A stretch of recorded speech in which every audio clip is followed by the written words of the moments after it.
Hey guys, welcome back to my YouTube channel. आज हम बात करने जा रहे हैं ड्रामा सीरियल हम कहाँ के सच्चे थे कि नेक्स्ट आने वाली एपिसोड में कौन कौन सा आपको बड़ा कमाल का सीन देखने को मिलेगा। कैसे अब असवद के सामने सारी सच्चाई आ चुकी है। जल्दी से हमारे चैनल को सब्सक्राइब कर दें और साथ में लगे बेल आइकन बटन को लाजमी प्रेस कर दें ताकि नई से नई आने वाली वीडियो की नोटिफिकेशन आप लोगों का आसानी से पहुंच सके।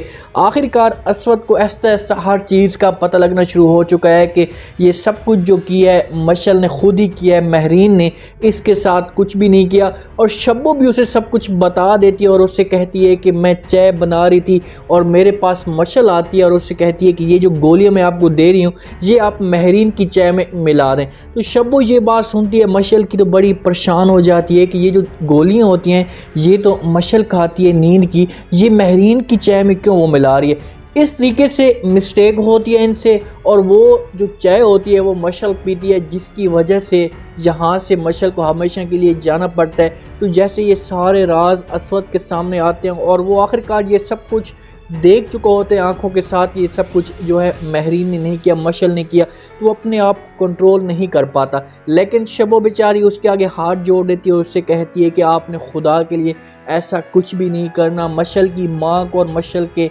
वालिद को आपने बता दिया तो मेरी रोज़ी रोटी जो है ये चली जाएगी। मेरे छोटे छोटे बच्चे मैं यहाँ पर आकर क्या करूँगी, कहाँ जाऊँगी, बेरोज़गारी हो जाऊँगी। असवद उस वक़्त उसको कोई भी जवाब नहीं देता क्योंकि असवद के जहन में जो होता है वो जुल्म होता है जो उसने महरीन के साथ किया। वो फ़ौरन बहर आता है। उधर से मशल की माँ और मशल का बाप भी आ जाते हैं। वहाँ मशल का बाप बैठा होता है। अभी मशल के जो बाप होता है इसको सब कुछ पता है, इसको हर चीज़ में जानता है कि जो महरीन है इसका जो महरीन ने कत्ल मशल का नहीं किया, मशल ने खुदकुशी की है। लेकिन वो इस बात पे ज़िद पे हैं कि जो मशल का कत्ल है ये महरीन की वजह से हुआ है। अगर महरीन असवद के बीच में ना आती, असवद के साथ मोहब्बत ना करती तो मशल कभी भी ऐसा काम नहीं करती। असवद आकर उसके पास खड़ा हो जाता है और उससे कहता है कि ये जो कत्ल है मशल का ये महरीन ने नहीं किया, मशल ने खुद अपने आप को मारा है। लेकिन हम दोनों को आप लोगों ने जीते जी मार दिया और आप लोगों ने हमें ऐसे मारा है कि इसमें आपको हथियार की और जहर की किसी भी चीज़ की ज़रूरत नहीं है। असवद को तो मार देते अच्छा होता, लेकिन महरीन के साथ बेचारी के साथ जुल्म बहुत ज़्यादा किया। उसका जो वालिद है वो बड़ा हैरान होकर परेशान होकर उसकी तरफ देखना शुरू कर देता है। असवद को रोकने की कोशिश करता है लेकिन असवद गुस्से से उसकी बात को भी नहीं सुनता, अपने घर चला जाता है। उधर आती है शबो उनके लिए चाय लेकर आती है और मशल का जो वालिद होता है इसको सब कुछ मशल की माँ को बता देता है कि अब असवद के सामने भी सच्चाई आ गई है, क्योंकि वो नहीं चाहते थे कि असवद के सामने सच्चाई ना आए। असवद के सामने सच्चाई आएगी तो लाजमी बात है वो महरीन के ऊपर जुल्म छोड़ देगा, उसको कुछ भी नहीं कहेगा। और ये तो खुशी होना चाहते थे, ये सब कुछ देखना चाहते थे। तो जैसे मशल की माँ ये बात सुनती है तो उसको गुस्सा आता है। उधर शबो चाय लेकर आती है, उसको पकड़ लेती है, उससे कहती है कि हाँ जी दस तू मेरे को कि तूने क्या ये सब कुछ बताया है, तूने ये सब कुछ किया है। तो बेचारी शबो डर की वजह से सब कुछ बता देगी। उससे कहेगी कि असवद मुझसे सब कुछ ऐसा ऐसा पूछता जा रहा था तो मुझसे ये सब कुछ बर्दाश्त नहीं हो रहा था, मैं डर की वजह से सब कुछ बता दिए। बेचारी यहाँ पर शबो की हो सकता है कि जॉब भी जा सकती है, उसे हमेशा के लिए यहाँ से निकाल भी दे सकते हैं। असवद जाता है, घर जाता है, गाड़ी में बड़ा रोर होता है, दौर होता है क्योंकि उसको सारे जुल्म याद आ रहे होते हैं।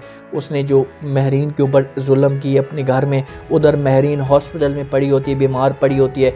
असवद उसका सामना नहीं करना चाहता, अपने कमरे में जाकर बैठकर रोता है।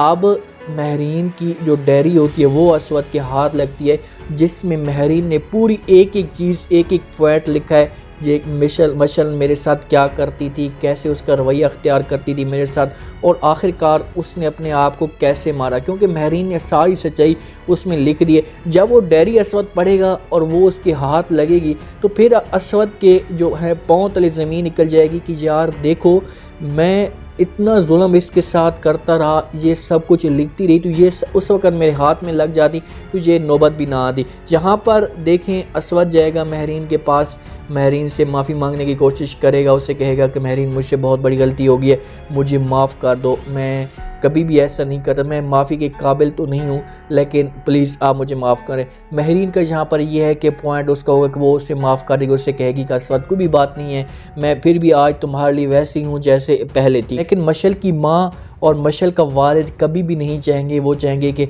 हम मशल को महरीन को सज़ा देना चाहते हैं, हम इसको हो सकते ये फिर से इसके लिए इसके ख़िलाफ़ केस लड़ना शुरू कर दें, इनके साथ जो अपने हैं तल्लुकात वो ख़त्म कर देंगे कि भाई हमारा आप लोगों के साथ आना जाना सब कुछ ख़त्म हो गया। अगर आप महरीन को हमेशा के लिए सज़ा दोगे, उससे मारोगे तो ठीक है, हम आपके घर आएंगे, वरना आपके घर कभी भी नहीं आएंगे। महरीन की जो सास होती है वो भी बड़ी खुश होती है असवद को इससे अब कुछ देख करके, असवद इतना बड़ा चेंज हो गया। बहरहाल जी अभी स्टोरी बड़ी इंटरेस्टिंग बन चुकी है, क्योंकि इसमें जो सीन है अब बड़े इंटरेस्टिंग सीन आएंगे, अहम फैसले इसमें होंगे कि महरीन का असवद के सामने जाकर, असवद इसके सामने जाएगा, इससे माफ़ी मांगने की कोशिश करेगा और हो सकता है कि महरीन यहाँ पर आखिरी स्टेज पे भी हो, इसकी डेथ भी दिखाई जा सकती है, इसकी डेथ भी हो सकती है और वो डायरी के ज़रिए असवद के सामने मज़ीद सारी स्टेज आ जाए। तो आपने कमेंट सेक्शन में अपनी लाजमी देनी और बताना है आपको क्या लगता है कि क्या महरीन असवद को माफ़ कर देगी या उसे हमेशा के लिए अपने आप से जान छुड़ा देगी, भाई तू चला जा, मैं तुम्हें माफ़ नहीं कर सकती। तो कमेंट सेक्शन में अपनी लाजमी दें, चैनल को कर दे सब्सक्राइब, अपना ख़ास ख्याल करें, दुआ में याद रखें। मुझे दीजिए इजाज़त, अल्लाह हाफ़िज़।